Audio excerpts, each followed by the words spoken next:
నేనెప్పుడూ చూడని కళ్ళు నన్ను దేవుళ్ళ చూస్తున్నాయి. నేనెవరిని?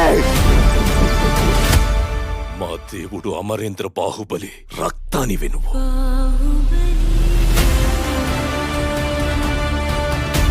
నా ఇద్దరు బిడ్డలకి ఈ సింహాసనంపై సమాన హక్కుంది. పెరిగి పెద్దయ్యాక ఎవరు మహావీరుడవుతారో, ఎవరు దేశ ప్రజల మన్నన పొందుతారో వారే మహారాజు అవుతారు. బాహుబలి నేను చూశాను. చచ్చిన వాడు ఎలా వస్తాడ్రా?